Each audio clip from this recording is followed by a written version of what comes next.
Nangako si Pangulong Rodrigo Duterte ng dagdag sahod ngayong taon sa mga guro sa mga pampublikong paaralan.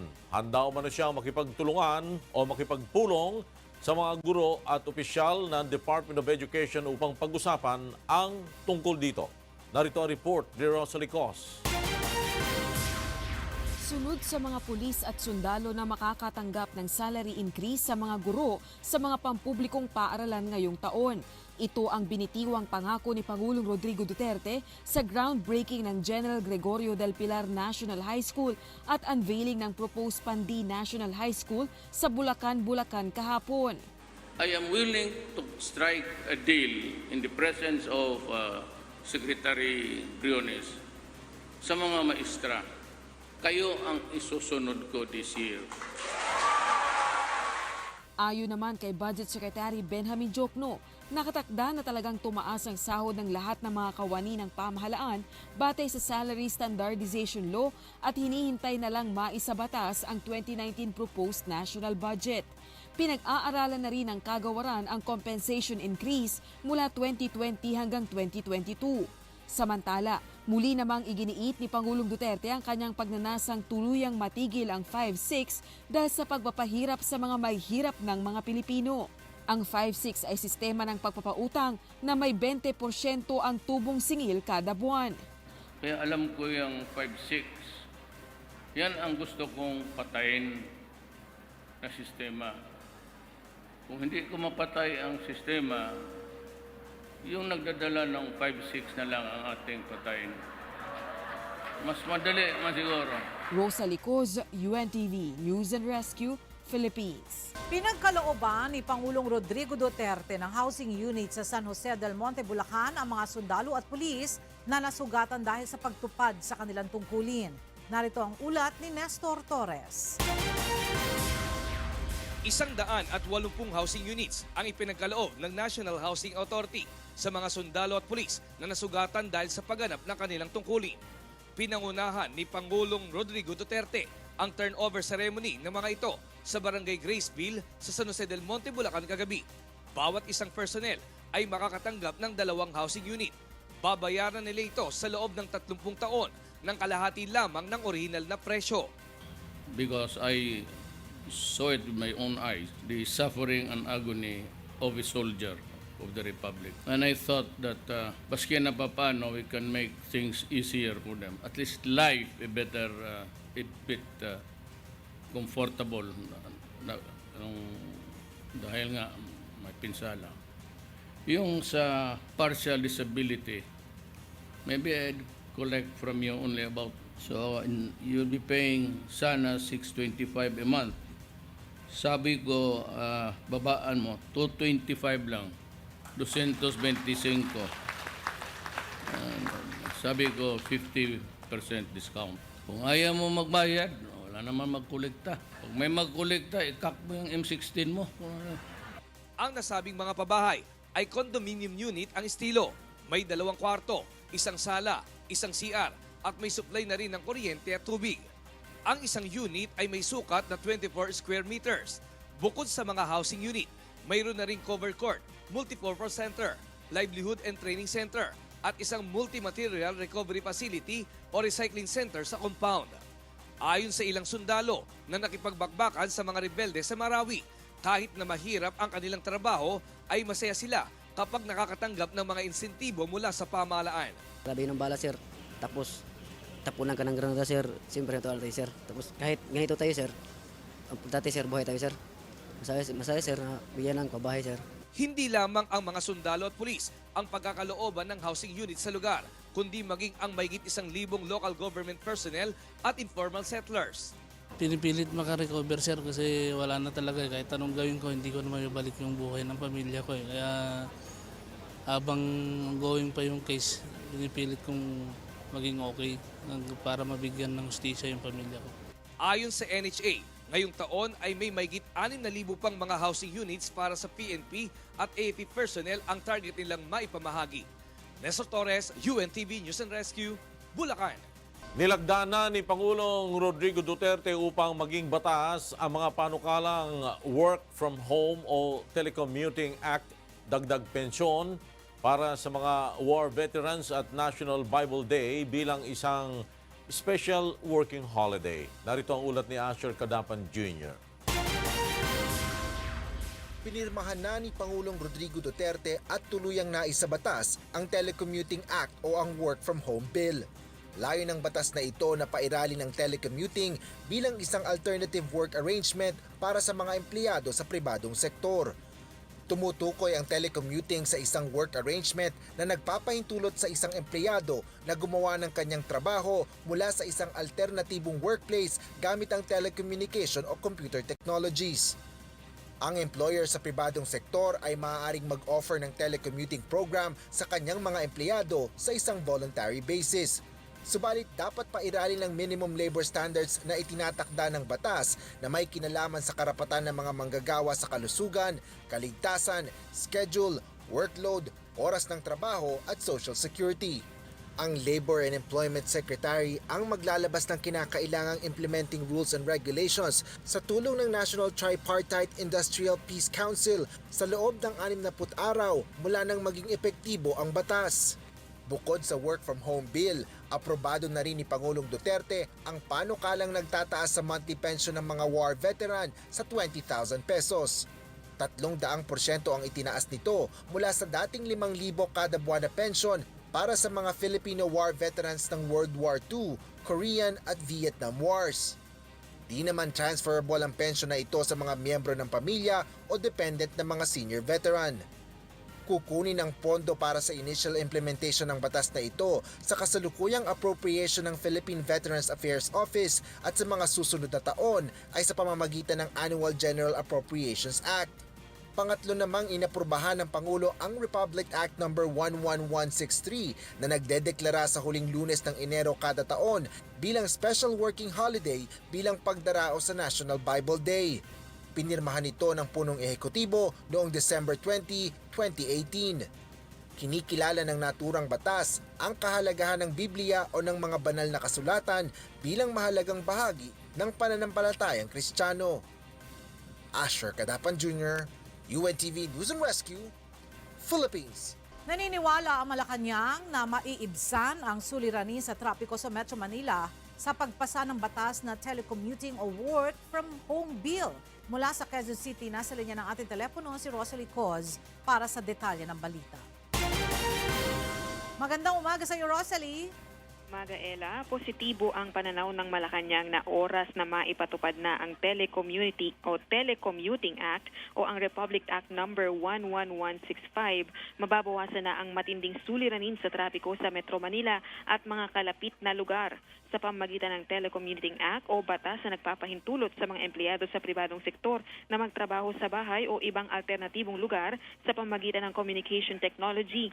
Mababawasan na ang mga trabahador na maiipit sa trapiko sa kahabaan ng EDSA at iba pang lugar sa Maynila na mabigat ang daloy ng trapiko. Nagpasalamat din si Presidential Spokesperson Salvador Panelo sa napapanahong pagkakapasa ng naturang batas, lalo na't nagiging norm na ang arrangement na work from home o telecommuting. Dagdag pa ng opisyal, ang pagpirma ni Pangulong Duterte sa Telecommuting Act ay pagkilala sa emerging at innovative Filipino workforce. Naniniwala rin ang palasyo na mabibigyan ng pantay na pagtrato at entitlement ang mga telecommuting employee gaya ng mga ordinaryong empleyado na nagtatrabaho sa mga opisina sa pribadong sektor. Tiwala naman ang Malacanang na magagawa ng Department of Labor and Employment ang mandato nito sa pagpapatupad ng naturang batas. Balik sa iyo, Ella. Maraming salamat, Rosalie Coz, live na nag-uulat mula sa Quezon City. Magbabalik sesyon na ang Kongreso sa susunod na linggo. Ayon sa Senate leadership, prioridad nitong talakayin ang pagpapasa sa 2019 proposed national budget at ang usapin sa pagbuwag sa road board. Narito ang ulat ni Nel Maribojo. Muling magbubukas ang sesyon ng Kongreso sa Lunes. Sa unang araw ng sesyon, magpapatawag agad ng liderato ng Senado ng caucus upang talakay ng issue sa pagbuwag sa road board, kung saan usapin pa rin ang biglang pagbawi ng Kamara sa ipinasa nitong proposed abolition ng ahensya. There is the other half of the Senate which believes that there is no need for a bygone because we have adopted the House version. There are no disagreeing provisions, in other words. Kasamang tatalakayin rin ng mga senador ang usapin sa pagpapasa ng proposed budget kung saan nabinbin ang dagdag sahod ng mga empleyado ng pamahalaan. Ang ika-4 na bahagi ng salary increase ay batay na rin sa Salary Standardization Law. Ilan sa mga senador ay naniniwala na hindi dapat maharang ang pagtataas ng sahod dahil sa reenacted budget. Ayon kay Senator Bam Aquino, maaari namang gamitin ng Department of Budget and Management ang Miscellaneous Personal Benefits Fund o MPBF para sa dagdag sahod kahit hindi pa naipapasa ang panukalang budget ng 2019. Ito rin ang paniniwala ni Senator Panfilo Lacson na may basehan anya at hindi unconstitutional kung gagamitin ng mahigit 99 billion peso MPBF sa salary increase. Nirerespeto naman ni Senate President Vicente Soto III ang posisyon ng DBM na ihintayin muna ang pagpapasa ng budget bago magpatupad ng aumento sa sahod sa mga government employees. 1 month lang naman yung delay, kung tutuusin. Because we are assuring them that as far as the Senate is concerned, by next week, when we resume, we will be able to pass it on third reading. Target ng Senado na maratipikahan agad ang proposed budget ng dalawang kapulungan ng Kongreso sa January 27. Nel Maribuho, UNTV News and Rescue, Senate of the Philippines. Sinimula na ang inspeksyonin ng Department of Environment and Natural Resources at Laguna Lake Development Authority ang mga establishmento at estero na malapit sa Manila Bay para sa isasagawang rehabilitasyon. Mula sa Parañaque City, nasa linya ng ating telepono si Nel Maribuho para sa detalye ng balita. Yes, Nel? Nag-ikot ngayong umaga si Department of Environment and Natural Resources Secretary Roy Cimatu sa ilang estero at establishmento na malapit sa Manila Bay. Kaugnay ito ng planong malawakang paglilinis sa Manila Bay, batay na rin sa direktiba ni Pangulong Rodrigo Duterte. Unang ininspeksyon ng kalihim ang estero San Antonio de Abad na nasa pagitan ng Ospital ng Maynila at Bangko Sentral ng Pilipinas. Dinadaanan rin ng estero ang Manila Zoo. Nakita ng kalihim kung gaano karumi ang estero at tubig na dumadaloy papuntang Manila Bay. Ayon kay Secretary Cimatu, magkakaroon sila ng pagpupulong kasama ang iba pang ahensya sa Enero 15 para maisapinal na ang planong rehabilitasyon sa Manila Bay. Ayon sa kalihim, malaking porsyento ng dumi na napupunta sa Manila Bay ay mula sa mga informal settlers at ilang establishmento na walang sewerage system. Aminado ang management ng Manila Zoo na tanging septic tank lamang ang kanilang gamit, dahilan naman upang ang dumi ng mga hayop ay dumidiretso sa estero na nakakonekta sa Manila Bay. Sunod na pinuntahan ngayon ng grupo ay itong Parañaque River dito sa La Huerta. Base sa isinagawang inspeksyon ng kalihim, mga informal settlers rin ang may malaking kontribusyon sa pagdumi ng Parañaque River. Ayon sa kalihim, sakaling hindi pumasa sa standard sa mga establishmento na nasa paligid ng Manila Bay, nanganganib itong mapasara, gaya niya ng kanilang ginawa sa Boracay Island. Paplanuhin na rin ang paglilipat ng mga informal settlers dito sa paligid ng ilog. Yan muna ang ating update. Ella. Maraming salamat, Nel Maribuho. Live na nagulat mula sa Parañaque City. Ipinagpaliban sa ikatlong pagkakataon ng Department of Public Works and Highways ang pagsasara sa mga motorista ng Estrella Pantaleon Bridge upang bigyang daan ang rehabilitasyon ng tulay. Mula sa Quezon City, nasa telepono si Joan Nano para sa detalye ng balita. Go ahead, Joan. Yes, magandang tanghali sa iyo, Flor. Hindi na naman matutuloy ang nakatakdasa ng pagsasara ng Estrella Pantaleon Bridge bukas, January 12, batay sa naunang inianunsyo ng Department of Public Works and Highways. Sa pinakabagong advisory na inilabas ng DPWH, iniurong na sa January 19 ang pagsasara ng tulay, kaya't kinakailangan munang maghanap ng alternatibong ruta ang mga motorista. Ang Estrella Pantaleon Bridge, ang tulay na siyang nag-uugnay sa Estrella Makati at Barangka Drive sa Mandaluyong City.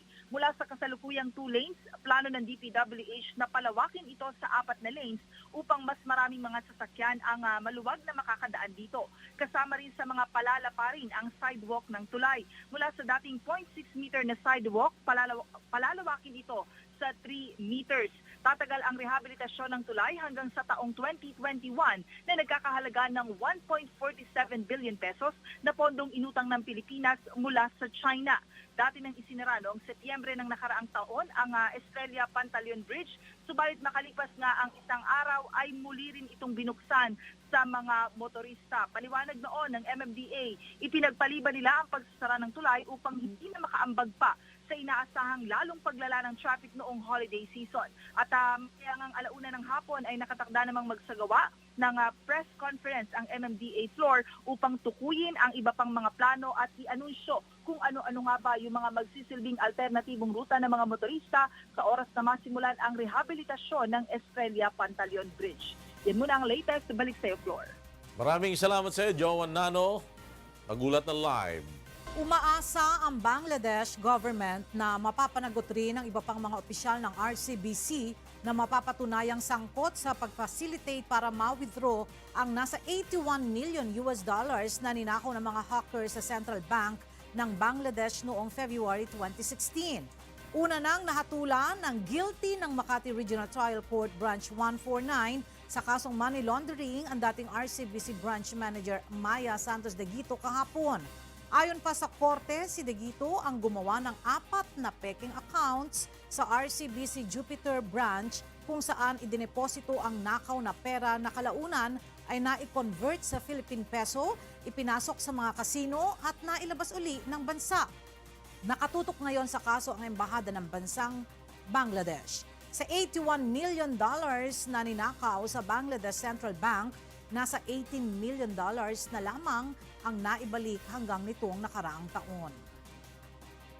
There are 6 other RCBC officials whose case has been sent by AMLAC to DOJ, and DOJ is still handling that. So we hope that will also be expedited after this case. Tinugunan ng isang samahan ang problema sa kawalan ng ilaw sa mga naninirahan sa melalyo at liblib na lugar sa pamamagitan ng pamimigay ng portable solar lamps. Ang proyektong ito ay pinakikinabangan na sa ngayon ng mahigit 30 bansa sa buong mundo. Mula sa Maynila, may report si JL Asayo, live. Go ahead, JL. Lord, noong 2011, nabuo ang konseptong Shelter of Light. Mula ito sa grupo ng NGO na Shelter of Light.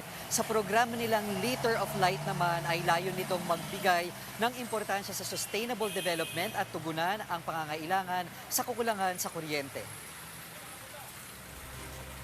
Mula sa Liter of Light, isang portable solar lights ang naimbento ng grupo at una nila itong ipinamahagi sa mga biktima ng Bagyong Yolanda sa Leyte Province noong 2013. Masasabing ito ang naging hudyat para marating ng grupo ang iba pang liblib na lugar sa Pilipinas. Dahil dito, hindi lang pamimigay ang kanilang ginagawa, tinuturuan din nila kung paano gawain ang mga portable solar lights. So it's very important for a developing country with lack of resources that the knowledge is kept on a village level and the parts are easily available. Nakarating na rin ang Liter of Light sa mga bansang tulad ng Brazil, Chile, Kenya, Germany, France, Pakistan at Malaysia. Nitong December 2018 naman, nasimula na ang 100 araw ng paglalayag ng Peace Boat sa pakikipagtulungan ng Japan-based international and non-governmental and non-profit organization para puntahan ang iba't ibang lugar sa bansa na hindi abot ng linya ng kuryente.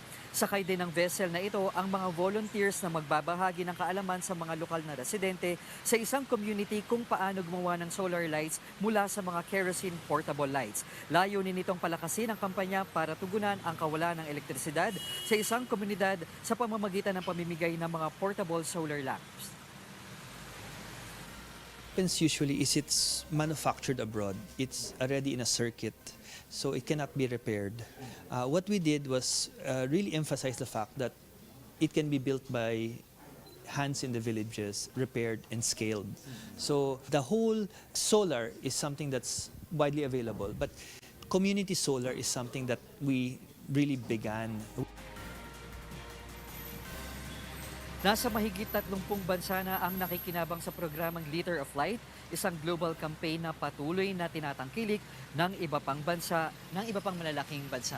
Floor, sa February 3 to 6 naman, tutulak yung grupong Liter of Light sa probinsya ng Puerto Galera sa isang community dyan para turuan din yung mga indigenous people na gumawa nitong portable solar lamps at mamahagi din ng mga portable solar lamps para naman liwanagan ang kanila pamamahay gabi-gabi. Yan muna ang latest mula dito sa Manila, Floor. Maraming salamat sa iyo, Jella Sayo, nagulat mula sa Maynila. Ibinida ng Philippine Rice Research Institute o PhilRice ang dagdag na benepisyo sa kalusugan ng bagong tuklas na Golden Rice. Isa sa layong matugunan nito ang kakulangan sa vitamin A ng mga batang Pilipino. Narito ang ulat ni Danny Munar. Batay sa survey ng National Nutrition Council, mahigit 2 milyong batang Pilipino ang nakakaranas ng kakulangan sa vitamin A. Ayon sa mga eksperto, mahalagang matugunan ito upang huwag mauwi sa mga karamdaman. Ito pong mga batang ito ay mas prone or mas malapit sila sa pagiging sakitin. Pwede rin silang, kung hindi masusolusyonan yung pagiging vitamin A deficient nila, malamang-lamang ay mapunta rin po yung sa pagkabulag.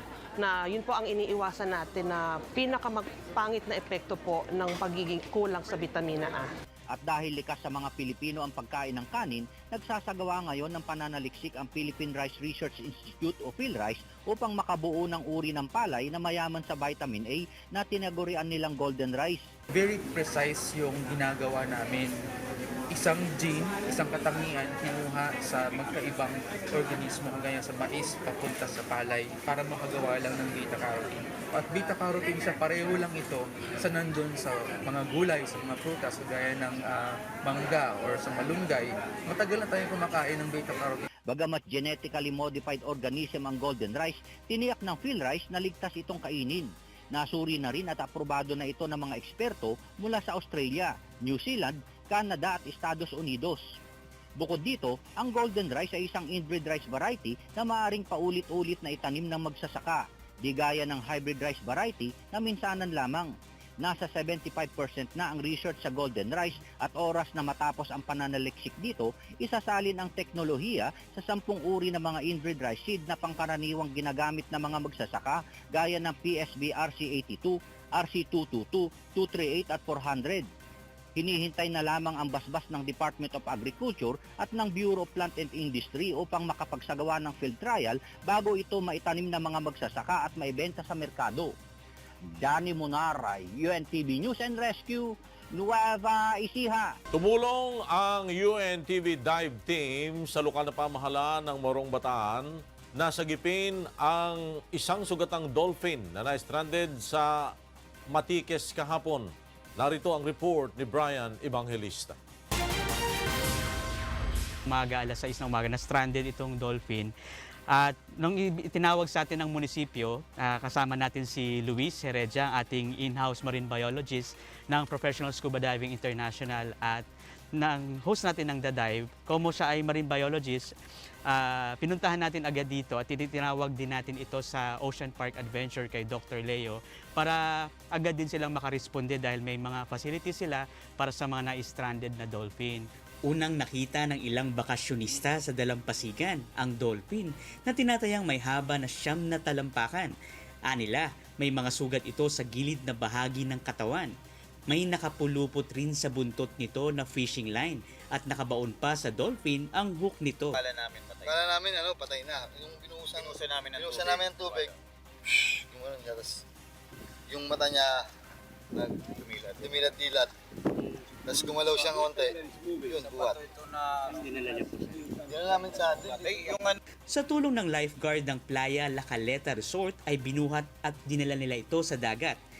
Itinawag nila ito sa Morong Municipal Fisheries Office na siya namang tumawag sa UNTV dive team na malapit lamang sa area upang tumulong sa paglalapat ng first aid sa dolphin. As soon as we arrived, we put some wet towels on top of him to avoid overheating, and then we have the benefit of an umbrella here, with the friends here that were so kind to bring it from the shore. It would be the perfect condition to hold it stable until the veterinarians arrive.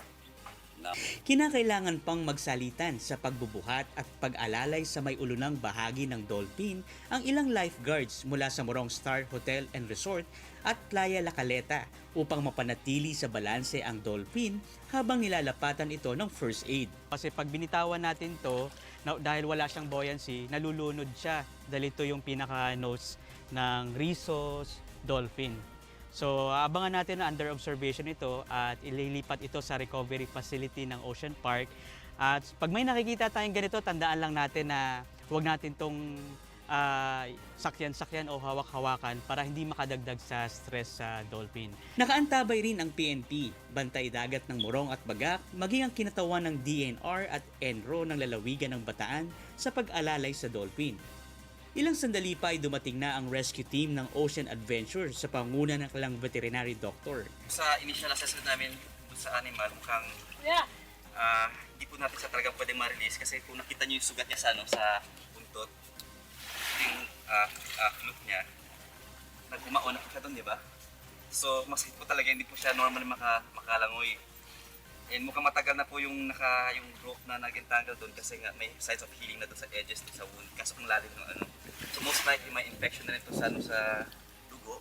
Agad kinunan ng blood samples sa may buntot upang masuri ang kondisyon nito.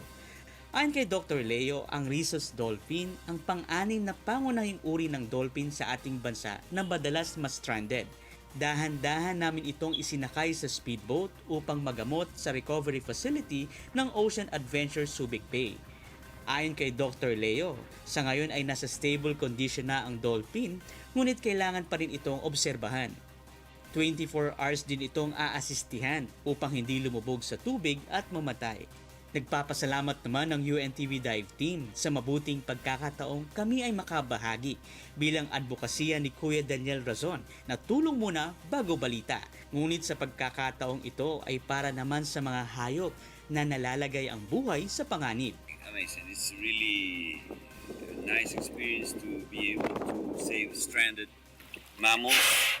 We save a couple of them in Venezuela, in the Caribbean, but I've never been so lucky to be in this experience because this is a rhesus dolphin. It's not so common to find. Yamang ang pagpapahalaga natin sa buhay ng lamang dagat na ito ay pagmamahal at pagkilala na rin natin sa may lalang nito. Brian Evangelista, UNTV News and Rescue, Morong, Bataan. U.S. President Donald Trump visits the U.S. border with Mexico as he continued to promise his long-promised wall. Meanwhile, several hundred protesters endured an icy breeze and cold temperatures on Thursday to protest U.S. partial government shutdown, which stretched into its 20th day. Lena Ramos has the story.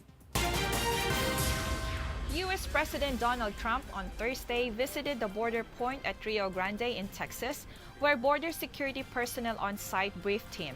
Trump flew to the Texas border with Mexico to try to bolster his case for the wall, flanked by tearful family members of people killed by illegal immigrants and Border Patrol agents who are not receiving paychecks during the shutdown. We're not talking about only Mexico. All over the world they come in because it's a weak spot. They make it strong, but the laws have to be strong, and we need security. We need the kind of backup that you want. And they've asked, by the way, we have lists of things. What they need more than anything is the barrier, the wall. Call it whatever you want. Whether it's steel or concrete, you don't care. We need a barrier. Earlier, Trump threatened to use emergency powers to bypass Congress and get billions of dollars to pay for a wall on the U.S.-Mexico border as a partial U.S. government shutdown over the issue stretched into its 20th day.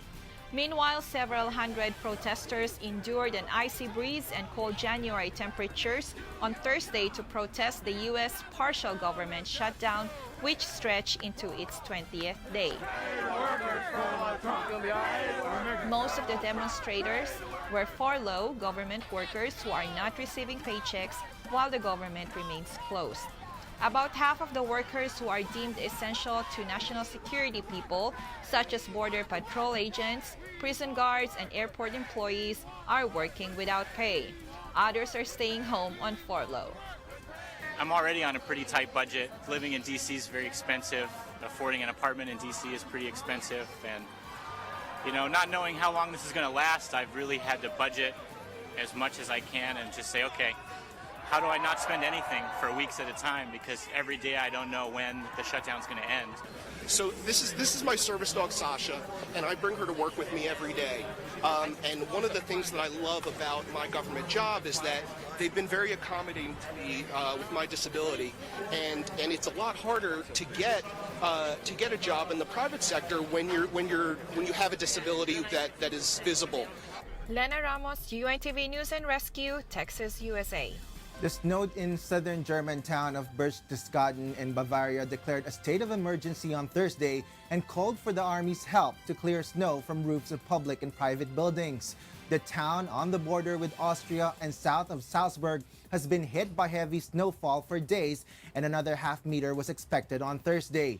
Schools have been closed since the beginning of the week, and train services were suspended because travel was deemed unsafe due to falling trees overloaded with snow. In January 2006, 15 people were killed, 12 of them children, when the roof of an ice skating rink in nearby Bad Reichenhall collapsed in heavy snow. The largest desert in China turns into a water wonderland. Kat de Maraos reports. Taklamakan Desert, the largest desert in China, saw a stunning display of rime on trees at an oil field on Sunday, which was the first rime formation in the desert this year.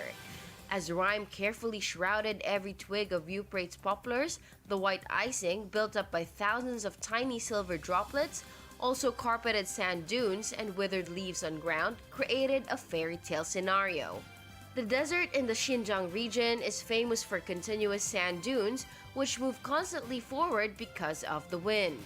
With the help of the government, local people have planted trees and built windbreak belts as corrective measures. This desert is rich in natural resources, and buried under its vast expanse are resources such as groundwater, oil, and gas. Kat Dumaraos, UNTV News and Rescue. Sisimulan na ngayong taon ang pagpapatayo ng Pawikan Center sa Davao City na magsisilbing rescue at hatchery facility ng mga pawikan maging ng iba pang endangered species sa lungsod. Narito ang ulat ni Marisol Montaño. Opisyal nga gipirmahan ang Memorandum of Agreement tunga sa Department of Environment and Natural Resources ug Davao City Government. Kini kay para sa planong pagpatukod og Pawikan Center sa Aboitiz Energy Park sa Davao City.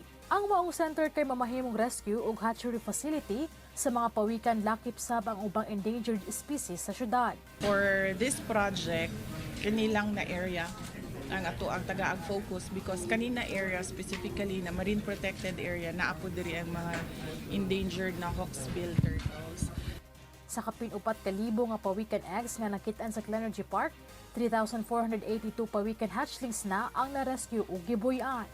Gawas niini padayon usab ang pag-monitor sa ahensya sa mga hulga sa mga marine turtle ug sa ilahang puloy-anan. Gikalipay usab sa Department of Environment and Natural Resources ang lakang niini sa Davao City. I'm very glad that in Davao City we have the Aboitiz group to take care of the nesting site and the rescue center. Kasi maraming, yun nga, pinapatay, no? Maraming nasasaktan, pinapana. We are putting it there, rescue center, for them to take care.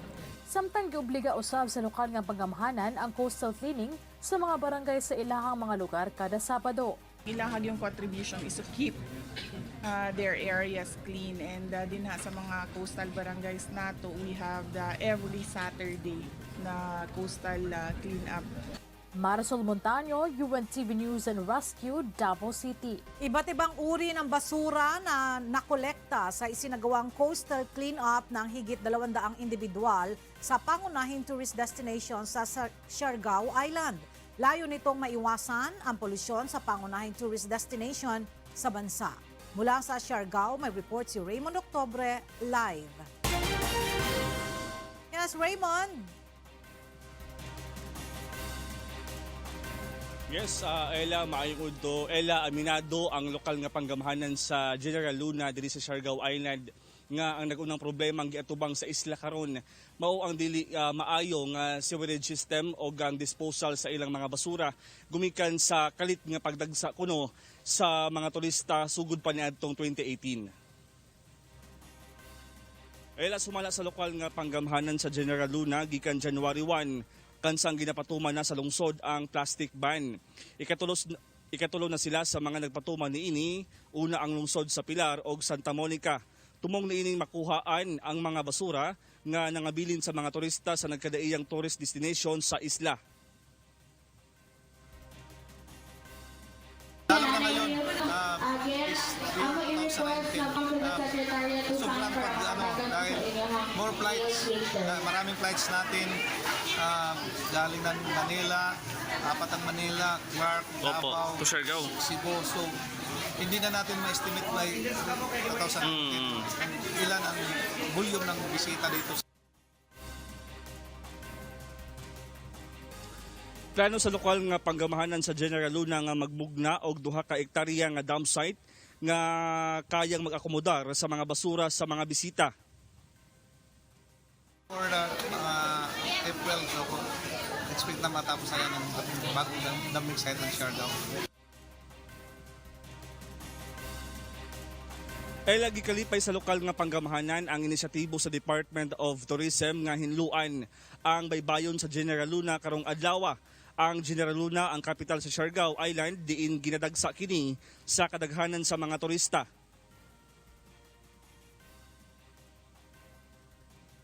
We have this campaign to the benefit of our children and the future generation. And with this campaign, we are giving collateral materials like tin can bottles, eco bag, and roasting bag to avoid plastic use. Kapin 200 ka individual ang niapil sa coastal cleanup gikan sa sektor sa edukasyon, non-government organizations ug mga sakop sa mga ahensya sa panggamahanan.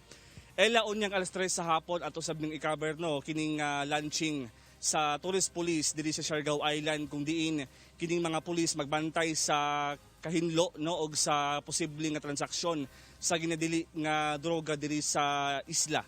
Og mao kanang latest gikan diri sa General Luna, Siargao Island, balik sa imo Ella. Maraming salamat Raymond. October Live na nag-uulat mula sa Siargao. Balak magpatupad ng signal jamming ang Iloilo City Police Office bilang pag-iingat at paghahanda para sa pagdiriwang ng Dinagyang Festival sa Iloilo City ngayong Enero. Mula sa Iloilo City, nasa linya ng ating telepono si Vincent Arboleda para sa detalye ng balita.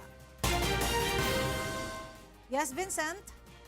Yes, Ma'am Ella, ginpasa na sa Telecommunications Commission ang request ng Iloilo City Police Office o kung ICPO na hanungod sa signal jamming na igapatuman sa highlights ng Dinagyang Festival. Ang signal jamming sa highlights ng Dinagyang Festival parte sa security preparations nga ginapatuman subong sa ICPO agud mamintinar ang kaayo kag kahilway sa syudad sang Iloilo subong nga Enero. Kung maaprubahan, temporaryo nga anay nga madulaan signal ang mga cellular phones sa Iloilo City proper area halin alas 6 ang aga hasta alas 2 ang hapon sang January 26 kag 27. Pinaagi sa cellular signal jamming, malikawan ang posibleng bomb threat nga pwede ma-detonate o mapalupok gamit ang isa ka cellphone. Kapin 10,000 ka security personnel naman kag force multipliers ang ginpakalat sa Iloilo City sa tiyempo sang Dinagyang Festival agud magbulid mintinar sang katawhayan sa syudad.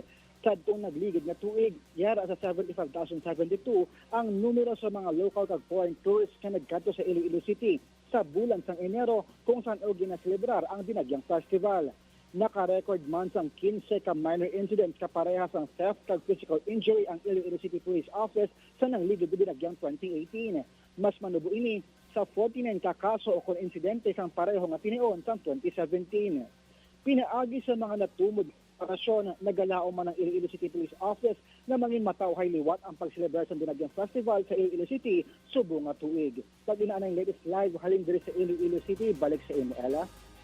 Maraming salamat Vincent Arboleda live na nag-uulat mula sa Iloilo City.